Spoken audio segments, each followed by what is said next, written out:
Teología básica por el Dr. Charles C. Riley. Sección 12. Sobre esta roca edificaré mi iglesia. Capítulo 74. Ordenanzas para la iglesia. 1. El concepto de una ordenanza. Generalmente hoy se les llama ordenanzas al bautismo y a la cena del Señor, aunque algunos grupos prefieren llamarlos sacramentos. La palabra sacramento significa hacer sagrado, dedicar algo a un Dios o a un uso sagrado. La palabra en latín se empleó en la Vulgata como traducción de la palabra griega mysterion, lo que le dio la idea de algo misterioso o mágico. Así que los grupos que prefieren llamar sacramentos a estos ritos de la iglesia usualmente los relacionan con algún poder misterioso o una suministración real de gracia. El Concilio de Trento definió un sacramento como algo presentado a los sentidos que tiene poder por institución divina, no solo de significar, sino también de eficazmente comunicar la gracia. Por el contrario, ordenanza, aunque un sinónimo de sacramento en el diccionario, no incorpora la idea de comunicar gracia, sino solamente la de un símbolo. Así, la ordenanza misma no tiene ningún poder inherente para cambiar a los que la observan, aunque Dios puede usarla para ministrarles a ellos. 2. El número de las ordenanzas. Muchos, como Thiesen, restringen las ordenanzas a aquellas ordenadas por Cristo para ser administradas en la iglesia. Según esta definición, el bautismo y la cena del Señor son claramente ordenanzas, aunque el lavamiento de los pies también pudiera serlo. Si se puede ampliar más el concepto de una ordenanza, pero aún dentro de los parámetros de ser ordenada por Dios y relacionada con la iglesia, entonces el matrimonio y el rito de orar por los enfermos que se halla en Santiago 5 posiblemente también se pudieran considerar ordenanzas. El matrimonio fue ordenado por Dios y simboliza la importante relación entre Cristo y la iglesia, y el orar por los enfermos implica la participación de la iglesia por medio de sus ancianos. Sin embargo, todos están de acuerdo en que el bautismo y la cena del Señor pueden propiamente llamarse ordenanzas de la iglesia. 3. La ordenanza del bautismo. A. La importancia del bautismo. La importancia del bautismo se destaca por las siguientes consideraciones. 1. Cristo fue bautizado, Mateo 3:16. Aunque el significado de su bautismo fue totalmente distinto del que tiene el bautismo cristiano, no obstante existe un sentido en el cual seguimos al Señor cuando nos bautizamos. Es cierto que nunca podemos imitar completamente a una persona impecable, pero sí hemos de seguir sus pasos, y el bautismo fue uno de ellos. 1 de Pedro 2:21. 2. El Señor aprobó que sus discípulos bautizaran. Juan 4:1 y 2. 3. Cristo mandó que las personas fuesen bautizadas en esta era. Mateo 28:19. Claramente, este mandamiento no fue solo para los apóstoles que lo oyeron, sino también para sus seguidores a través de toda la era cristiana, puesto que Él prometió su presencia hasta el fin de esta dispensación. 4. La iglesia primitiva le dio un lugar importante al bautismo. Hechos 2:38 y 41, 8, 12 y 13 y 36 y 38, 9:18, 10:47 al 48, 16:15 y 33, 18:8, 19:5. La iglesia primitiva nunca concebía que un creyente permaneciera sin bautizarse. 5. El Nuevo Testamento usa la ordenanza para ilustrar o simbolizar verdades teológicas importantes. Romanos 6, 1 al 10, Gálatas 3:27, 1 de Pedro 3:21. 6. El escritor de Hebreo designa al bautismo como una verdad fundamental. 6, 1 y 2. no es más opcional ni menos significativo que las doctrinas del arrepentimiento, la resurrección y el juicio. B. El significado del bautismo.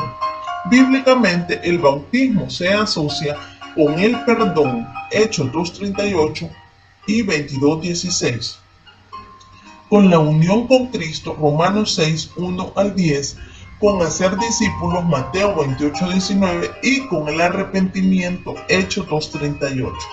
Esto no es concluir que el bautismo por agua efectúa el perdón, etc., sino que está íntimamente relacionado con aquellas cosas del comienzo de la vida cristiana. Teológicamente, el bautismo se puede definir como un acto de asociación o identificación con alguna persona, algún grupo, algún mensaje o algún evento. El bautismo en las religiones de misterio griegas asociaba a los iniciados con determinada religión. El bautismo judío de prosélitos asociaba al prosélito con el judaísmo. El bautismo de Juan el Bautista asociaba a sus seguidores con su mensaje de justicia. Él no tenía algún grupo del cual se hicieran miembros. Incidentalmente, parece que Juan fue el primero en bautizar a otras personas. Usualmente los bautismos eran autoadministrados. El que Jacobo y Juan fuesen bautizados con el bautismo de Cristo significaba que se asociaban con su sufrimiento. Marcos 10:38 y 39. El ser bautizado con el Espíritu asocia a uno con el cuerpo de Cristo, 1 Corintios 12:13, y con la nueva vida en Cristo, Romanos 6:1 al 10. El ser bautizados en Moisés implicaba que se identificaban con su liderazgo en sacar a los israelitas de Egipto, 1 Corintios 10:2. El ser bautizado por los muertos significa el identificarse con el grupo cristiano y tomar el lugar de un creyente que había muerto, 15:29. El bautismo cristiano significa identificación con el mensaje del Evangelio, la persona del Salvador y el grupo de creyentes. En algunos de los bautismos enumerados no intervenía el agua. También obsérvese que empobrecidos seríamos sin una comprensión correcta del significado y las implicaciones del bautismo. C. Los objetos del bautismo. La cuestión es, ¿se deben bautizar solo los creyentes o también los bebés de padres creyentes? Los argumentos en favor del bautismo de los infantes incluyen los siguientes. 1. El argumento de la circuncisión, Colosenses 2:11 y 12, claramente relaciona la circuncisión con el bautismo, puesto que los bebés se circuncidaban bajo el antiguo pacto, deben ser bautizados en el nuevo pacto. El argumento se apoya en el concepto de la teología de pactos, de un pacto de gracia único que incluía un rito de iniciación en dicho pacto, siendo el rito la circuncisión en el Antiguo Testamento y el bautismo en el Nuevo. Estos ritos indican la membresía en el pacto, no necesariamente la fe personal. Ver James Boswell, A Systematic Theology of the Christian Religion, Grand Rapids, Sunderland, 1962, 262. 2. El argumento histórico. Desde los tiempos primitivos, la Iglesia practicaba el bautismo de los infantes, por lo tanto es permisible. Los padres de la Iglesia respaldaban el bautismo de los infantes, a menudo relacionándolo con la circuncisión, pero el hecho de que la Iglesia primitiva practicara o creyera algo no lo hace correcto en sí mismo. Algunos en la Iglesia primitiva enseñaron la regeneración bautismal, lo cual es una herejía. 3. El argumento de los componentes de la familia. Los componentes de una familia, casa, se bautizaban en los tiempos del Nuevo Testamento. Sería probable que a lo menos algunos infantes estuviesen incluidos en algunas de las casas. Ver Hechos 11:14, 16:15 y 31, 18:8, 1 Corintios 1:16. Algunos también citan la promesa del hogar en 1 Corintios 7:14 como que no solo se permitía, sino que además se esperaba el bautismo de los infantes de una familia donde solo hubiera un padre creyente. La posición en contra del bautismo de los infantes y así en favor del bautismo de creyentes señala a. Que el orden escritural siempre es creer y entonces ser bautizado. Mateo 3, 2 al 6, 28, 19, Hechos 2, 37 y 38, 16, 14 y 15 y 34. B. Que el orden escritural del bautismo es el rito de iniciación en una comunidad de creyentes. La iglesia, por lo tanto, solo se debe administrar a creyentes. Por el contrario, la circuncisión inicia a las personas, incluyendo a los infantes, en una teocracia en la cual había personas que no eran creyentes. C. Que la edad de los niños nunca se especifica en pasaje alguno de los que mencionan el bautismo de los componentes de una familia, pero sí se afirma que todos los que de esas casas fueron bautizados creyeron. Esto pues excluiría a los infantes de que se les administrara el bautismo. D. Si 1 Corintios 7:14 permite o requiere el bautismo de los niños en un hogar donde uno de los padres es creyente, entonces también permitiría o requeriría el bautismo del adulto que no es creyente. D. El rebautismo. Solamente hay un ejemplo claro de personas que fueron bautizadas 2 veces, Hechos 19, 1 al 5. Estos 12 hombres, quienes habían sido bautizados por Juan el Bautista, fueron rebautizados por Pablo después que creyeron el mensaje cristiano. Esto provee un ejemplo para aconsejar hoy en día a los que fueron bautizados como infantes, adolescentes o adultos no creyentes y que después llegaron a la fe en Cristo. También sirve como argumento contra el bautismo infantil, porque ¿por qué bautizar a un bebé si más tarde, después que reciba a Cristo personalmente, tendrá que ser bautizado de nuevo? El tiempo del bautismo. Los ejemplos en el Nuevo Testamento indican que los creyentes eran bautizados inmediatamente después de creer. No se señalaba algún periodo probatorio, aunque ello pudiera justificarse para comprobar la autenticidad de la fe. F. El modo del bautismo. 1.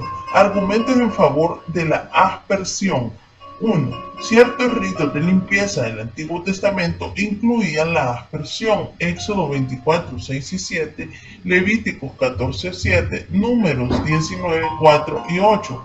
Y estos son clasificados como bautismos en Hebreos 9, 10. 2. El rociamiento ilustra mejor la limpieza por el Espíritu como la hallamos en Ezequiel 36, 25. 3. Baptizó. Puede que tenga un significado secundario de traer bajo la influencia y la aspersión bien pudiera ilustrar esto. 4. La inmersión era improbable o imposible en ciertos casos. Hechos 2:41, una cantidad muy grande de personas. 8:38, muy poca agua en un lugar del desierto. 16:33, muy poca agua en una casa. La gran mayoría de la iglesia visible no practica la inmersión. 2. Argumentos en favor del derramamiento o afusión. El derramamiento ilustra mejor el ministerio del Espíritu al venir a la vida de un creyente y entrar en la vida misma. Joel 2:28 y 29, Hechos 2:17 y 18. 2. Las frases en agua y de agua se pueden traducir igualmente bien a agua y fuera de agua. En otras palabras, el que se bautizaba iba al agua posiblemente aún entrando en el agua, pero no debajo del agua. 3. Grabados en las catacumbas muestran al candidato al bautismo de pie en el agua, más o menos hasta la cintura, mientras que el que bautizaba vertía agua sobre su cabeza de una vasija que sostenía. 3. El argumento en favor de la inmersión. 1. La inmersión, sin lugar a dudas, es el significado primario de baptizó. La lengua griega tiene palabras para la aspersión y la afusión, las cuales nunca se usan referentes al bautismo. 2. La inmersión ilustra mejor el significado del bautismo, que es muerte a la vieja vida y resurrección a la nueva. Romanos 6, 1 al 4. 3. La inmersión se pudiera haber llevado a cabo en cada caso. Existían suficientes estanques en Jerusalén para permitir la inmersión de 3.000 convertidos en el día de Pentecostés. El camino de Gaza estaba desierto, pero no sin agua. Las casas a menudo tenían estanques afuera, donde, por ejemplo, la familia del carcelero de Filipo pudiera haber sido sumergida. 4. El bautismo de prosélito se hacía por la autoinmersión en un tanque. Este modo, naturalmente, se transferiría a la iglesia cristiana. 5. La afusión, no la aspersión, fue la primera excepción a la inmersión y se permitía en casos de enfermedad. Esto se llamaba bautismo clínico. Cipriano, año 200 a 258 después de Cristo, fue el primero en aprobar la aspersión. Aún los que no emplean la inmersión reconocen que la misma era la práctica universal de la Iglesia Apostólica. Ver Calvino, Institución de la Religión Cristiana, 4, 15, 19. Una observación: me parece que aquellos que desean justificar la aspersión razonan de la siguiente manera: si uno puede demostrar que cualquier forma diferente de la inmersión, como la afusión, se practicaba primitivamente, entonces se puede practicar legítimamente la aspersión, aunque evidentemente no se practicaba en la Iglesia Apostólica. En otras palabras, si la afusión puede ser un agujero en el dique de la inmersión universal, entonces la aspersión puede afluir también. Sin embargo, la evidencia solo dice: si el caso que la afusión, si es que se practicaba, se consideraba igual que la inmersión, pero la aspersión no se consideraba válida como bautismo. G. Inmersión trina. La inmersión trina es la inmersión del candidato 3 veces, usualmente hacia adelante, para simbolizar la asociación con el Dios Trino. La Didache afirma que si la inmersión no fuera posible, entonces debía echarse agua 3 veces en la cabeza. Capítulo 7. Note que esta obra primitiva no manda a sumergir 3 veces, solamente a verter agua 3 veces. Los proponentes de la inmersión trina señalan que algunos léxicos dicen que bautizó significa sumergir repetidas veces, pero otros no afirman tal cosa. La evidencia a favor de este punto de vista no es fuerte. 4. La Cena del Señor. A. Su institución.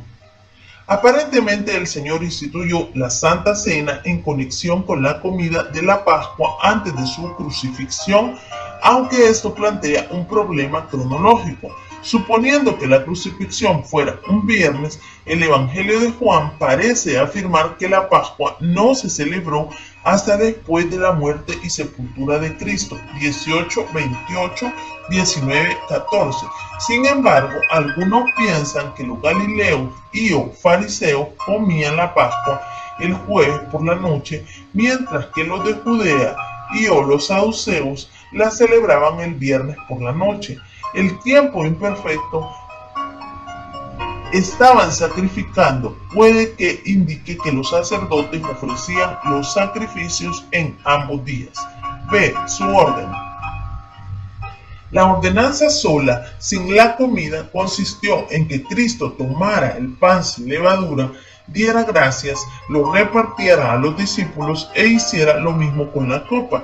Durante los primeros siglos, el servicio ampliado incluía un banquete de amor varias oraciones de gracia y confesión, lectura e instrucción de las Escrituras, la Santa Cena misma, una colecta para los huérfanos, las viudas, los enfermos, los necesitados y un beso santo. Véase Didache 7:15, Justino Mártir, Apología, IXBII, ILXB. La primera referencia arriba de Justino Mártir declara que el vino se mezclaba con agua. Las Escrituras no usan la palabra vino en conexión con la Santa Cena, solo la copa o el fruto de la vid. Por supuesto se trataba del jugo de la uva, pero no declaran era fermentado o no. El vino sin fermentación se usaba más en el tiempo de Cristo de lo que la gente supone. Sin embargo, si este era fermentado, aparentemente estaba diluido con agua por el bien de los alcohólicos convertidos o aún para evitar que alguien comience a consumir alcohol. El jugo no fermentado es preferible a la luz del problema mundial del alcoholismo hoy día. C. Sus significados. 1. Es un recordatorio de Cristo. 1 Corintios 11:24. Conmemora su vida, el pan, su muerte, la copa, su resurrección y su presencia viva en el servicio mismo. 2. Es una proclamación de su muerte. 1 Corintios 11:26. El servicio mismo declara el mensaje del Evangelio como también las demandas del Evangelio sobre la persona redimida. Un misionero que yo conocí fue guiado a servir en el campo misionero cuando él, como pastor que administraba la Cena del Señor en su iglesia, meditaba sobre su significado mientras los diáconos distribuían los elementos. 3. Es una afirmación de la segunda venida de Cristo. Mateo 26:29, 1 Corintios 11:26. 4. Es un tiempo de comunión con Cristo y su pueblo. 1 Corintios 10:21. ¿En qué sentido está presente Cristo en la Santa Cena? La Iglesia Católica Romana enseña que el cuerpo y la sangre literales de Cristo están presentes en el pan y la copa y que en el momento de la consagración los elementos son realmente transformados, transubstanciación. La Iglesia luterana enseña que el individuo participa del cuerpo y la sangre verdaderos de Cristo en, con y bajo los elementos. Los elementos permanecen sin mutación, pero la oración de consagración comunica a Cristo a los participantes con substanciación. El punto de vista reformado calvino enseña que aunque los elementos son solamente símbolos, participar de ellos implica participar de Cristo en su presencia redentora. Zwinglio, sin embargo, enseñó que la Santa Cena era solamente una conmemoración. Es una conmemoración, pero también es un servicio donde la presencia de Cristo en su pueblo efectúa una comunión real. D. Sus requisitos. 1. Regeneración. Solamente los creyentes pueden experimentar la comunión. 2. Comunión con una iglesia local. Creyentes no arrepentidos que estaban bajo disciplina se excluían de la Santa Cena. 1 Corintios 5:11 al 13, 2 de Tesalonicenses 3, 6 y 11 al 15. 3. Limpieza antes de participar. 1 Corintios 11, 27 al 32. Su frecuencia. Las Escrituras no especifican acerca de este punto. Después del Pentecostés, los creyentes partían el pan en las casas, pero esto no comprueba una observancia diaria de la Santa Cena. Hechos 2:46. Comencemos porque no está claro si partir el pan en este texto significa otra cosa que comer junto con la comida de compañerismo. Además, el texto ni siquiera implica que fuera lo que fuere, se hiciera diariamente en cada casa. En Troas, los creyentes evidentemente incluían la Santa Cena en su reunión del primer día de la semana, 27. Sin importar con cuánta frecuencia una iglesia observe esta ordenanza, debe dársele suficiente tiempo para que no sea simplemente agregada a un servicio. F. Algunas preguntas. 1. ¿En qué servicio de la iglesia se debe observar la Santa Cena? El ejemplo de la iglesia primitiva responde que el domingo, pero puesto que era una cena, parece apropiado observarla durante un servicio de noche el domingo, a lo menos algunas veces. 2. Debe observarse solamente en la iglesia.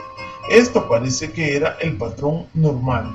3. Deben participar solamente los miembros de la iglesia. Igualmente, esto parece que era el patrón del Nuevo Testamento, puesto que solo los creyentes bautizados estaban claramente asociados con una asamblea local.